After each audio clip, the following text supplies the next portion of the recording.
bismillaahi raxmaani raxiim kulantii wacan daawadayaal halkan waa nuxurka wararka haddii aad ku cusub tahay ka mid noqo daawadayaasha sida tooska ugu xiran legreeshergre arahdaadi waxay kula tahay ka dhiiba halkan daawadayaal waxyaaba aad daawa doontaan inaan idiin soo gudbin doono waxaa ka mid noqon doona maxay tahay dacwadda ka dhanka ah madaxweyne farmaajo ee la sheegay in loo gudbiyey maxkamadda ICC waxaan ku eegi doonaa xogo iyo warbixin arrintaa la xidhiidha maxaa ka jira in madaxweyne farmaajo amray ciidanka beledweyne la geeyey waxaan idiin soo gudbin doonaa xogo iyo dhacdo arrintaa la xidhiidha farmaajo yaa la macaamilay iyo yaa isku haya maxaase la isku hayaa saameynta al-shabaab iyo xogo dhowra ayaan ka eegi doonaa xiisada beledweyne ee markaasi cirka ku shareersan ee ka dhex taagan maamulkaasi iyo xubno markaasi dowladda ka mid ah qodobada iyo kuwo kale ayaa daawa doontaan daawadayaal halkan waa nuxurka haddii aad ka cusub tahay ka mid noqo daawadayaasha sida tooska ugu xiran legreeshergrey arahdaadii waxay kula tahay in ka dhiiba daawade maxay tahay dacwadda ka dhanka ah madaxweyne farmaajo ee loo gudbiyey maxkamadda ICC xeer laaliye ku-xigeenkii hore ee Soomaaliya garyaqaan Mukhtaar Nuur Abuukar ayaa sheegay in madaxweynaha waqtigu ka dhamaaday ee Maxamed Cabdilaahi Farmaajo ay ku markaas ku dacweeyeen maxkamadda dambiyada adduunka ee ICC Mukhtaar Nuur oo la hadlayay mid ka mid ah telefishinada Soomaaliya ayaa sheegay in iyagoo markaasi koox aqoon-yahano ah ee ICC u gudbiyeen dacwad ka dhan ah Farmaajo iyagoo cuskanaya gaboodfallo waaweyn oo dalka ka dhacay intii xukunka uu joogay waxaana ka mid ah dambiyada Farmaajo lagu dacweeyey weerarkii Cabdiraxmaan Cabdishakuur ee askartiisu markaasi lagu dilay iyo kiiska Grant Tahliil Faarax sida uu sheegay xeer laaliye ku-xigeenkii hore ee Soomaaliya Mukhtaar Nuur waxa uu sheegay markaasi isagoo ka hadlayay arrimo dhowr ah oo ku qotoma dhacdooyinkaasi in markaasi dhacdooyinkaasi ay yihiin kuwo dembi ah sida hadalku u dhigay waxa uu sheegay in Farmaajo uu hadda isku dayay inuu ka dhunto sharciga isagoo tusaale u soo qaatay sida uu u dafaacayo oo kuraasta baarlamaanka ugu raadinayo saraakiishii ku fashilantay ama uu fulisay amaradii qaldanaa ee dadka Soomaaliyeed lagu dhibaateeyay 5 sano ee xukunka uu ku sugnaa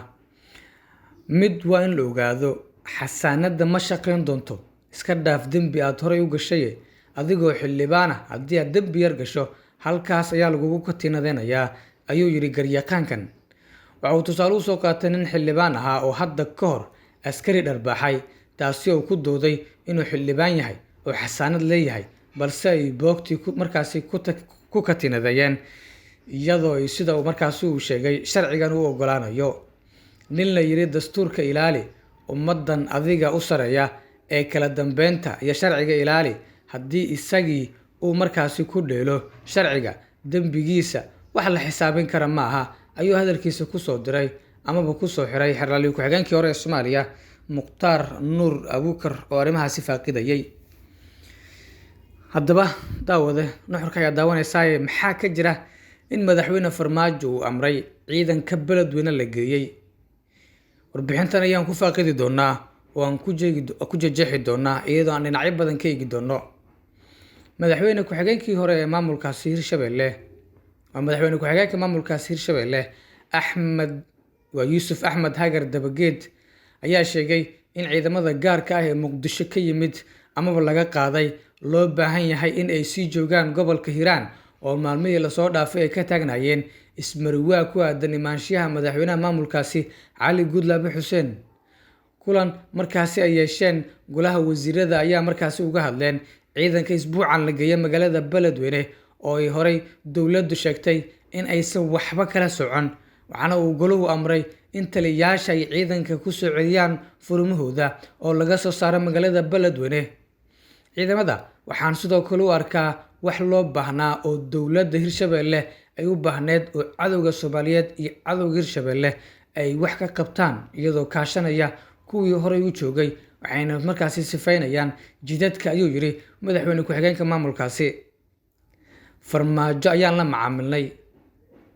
Hirshabelle waxaa ilaa haatan lagu jahwareersan yahay cidda amartay ciidanka laga dejiyay magaaladaasi beledweyne ee garoonka Ugaas Khalifa iyagoo golaha wasiirada ay dalbadeen in ciidamadaasi xoriyahooda lagu soo celiyo annaga ayaa dowladda Soomaaliya ka codsanay madaxweynaha Hirshabelle iyo aniga ayaa isla ogeen waana ay sidoo kale ay ku mahadsan tahay dowladda sida ay uga soo jawaabtay dalabkeena waxaan leenahay noo soo badi ayuu yidhi yuusuf dabageed oo intaasi kusii daray Soomaaliya madaxweyne ayay leedahay isaga ayaana ah taliyaha guud ee ciidamada xoogga dalka Soomaaliyeed. Dabcan madaxweynaha Hirshabelle waxa uu arrimaha ciidamada kala macaamilay madaxweynaha dowladda federaalk ee Soomaaliya ayuu yidhi Yuusuf Axmed Hagar Dabageeda. Dhanka kale wasiirka gaashaandhigga dowladda federaalk ee Soomaaliya Cabdulqaadir Maxamed Nuur Jaamac ayaa isna sidoo kale la hadlay warbaahinta BBC-da. Waxa uu sheegay in ciidamada la soo celin doono isaga oo sheegay inuusan ka warqabin qaabkii ay halkaasi ku gaareen.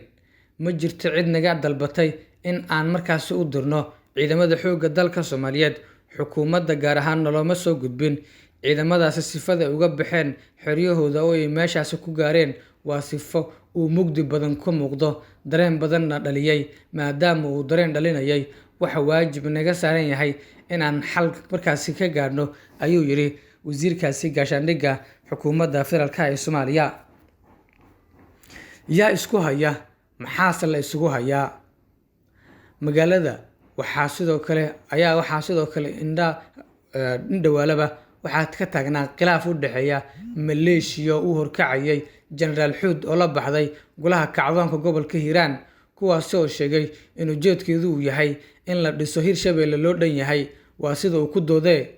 Khilaafkan ayaa salka ku haya dhismaha maamulka Hirshabelle oo ay dadka sheeganayaan in aanay ku qanacsaneen qaabka awoodda loo qaybsaday kadib markii uu meesha ka baxay madaxweynihii hore Hirshabelle Maxamed Cabdi Waare. Generaal Abuukar Warsame Xuud oo hogaaminaya golaha kacdoonka gobolka Hiiraan isla markaana iminka wada hadallo kula leh magaalada Muqdisho madaxweynaha dowladda federaalk ee Soomaaliya ayaa kol sii horeysa sheegay in nabadii ay Muqdisho u yimaadeen dhabarka laga jebinayo. Maxamed Cabdi Waare madaxweyne hore ee Hirshabelle ayaa si adag uga hadlay ciidamada la geeyay Beledweyne, kuwaasi oo uu ku tilmaamay mid jebinaysa heshiisyadii doorashada. Waxa uu sidoo kale uu sheegay in tallaabadan ay tahay mid lagu dandaansanayo shacabka reer Beledweyne oo markaasi lagu qasbayo inay hubka qaataan, isla markaana arrintaani ay tahay dhirbaaxo wejiga looga dhuftay Ra'iisul Wasaare Maxamed Xuseen Roble oo aan waxba ka ogeyn. Haddii uu markaasi yiraahdana waxba kama ogi, ay ceeb iyo dhirbaaxo ku tahay. Saameynta Al-Shabaab. Ururka Al-Shabaab ee markaasi ka dhaqdhaqaaqa koonfurta Soomaaliya goboladaasi oo sida weyn markaasi uga howlgalaan waxaa ka mid ah degmooyinka hoos yimaada gobolka Hiiraan, waxaana ay Al-Shabaab deegaano ku dhow magaalada Beledweyne ay ku leeyihiin saldhigyo ay ciidamadoodu ku sugan yihiin. Ganacsatada deegaan magaalada Beledweyne waxay sheegeen in Al-Shabaab lacag badan ay ka qaadaan canshuur ahaan markaasi ganacsatada halkaasi ku dhaqan, waxaana saameyn markaasi ay yareen ay ku leeyihiin dhaqdhaqaaqyada siyaasadeed ee sanadihii u dambeeyay hareeyay guud ahaan markaasi gaar ahaanna gobolkaasi Hiiraan, gaar ahaan magaaladaasi Beledweyne. Si kastaba xaaladda noqoto, xildhibaan Daahir Amiin Jeeso ayaa kol sii horeysa sheegay in hoygiisa meel u dhow ay ku sugan yihiin ciidamo markaasi ka mid ah ciidamadaasi Al-Shabaab oo dhowr kiiloomitir markaasi ku sugan yihiin gurigiisa sida hadalka uu dhigay.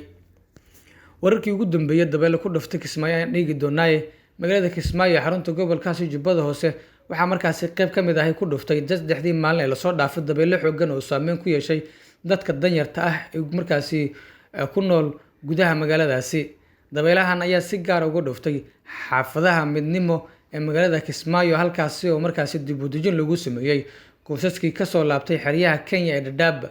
Bacaad ayaa ku rogmaday xaafadda, waxaana ku dumay ilaa 60 guri kadib markii ay caradu markaasi qarisay guryahaas oo ay deganaayeen qoysas danyar ah. Gudoomiyaha xaafadda ay masiibadu ka dhacday Mahad Maxamed Xasan ayaa waxa uu ka warbixiyay inta ay gaarsiisan tahay dhibaatada ka dhalatay dabeelahaasi, waxaana uu tilmaamay inay qeeladhaan u direen dowladaha hoose oo una soo gurman doonaan. Sidoo kale waxa uu tilmaamay in inta badan laga barakacay xaafadda Midnimo kadib dabeelaha ku dhuftay xaafaddaas sida hadalka uu dhigay. Guryo dhowr ah oo fara badan oo ugu yaraan ilaa 60 gaaraya ayay saameysay musiibada oo looga barakacay. Waxaa kaloo intaas ku daray maamulka dowladda hoose waa ku mahadsan yihiin, waan ugu cabanay ilaa shalay ilaa maanta, waxaana sidoo kale nala taagan yihiin markaasi kuwa noo soo gurman doona ayuu yiri arrintaas isagoo ka hadlayay. Guud ahaan inta ku jeclaan ku dhaaf warbixin wareedkan haddii aad ku cusub tahay ka mid noqo daawadayaal sida tooska ugu xiran. Nabadgelyo.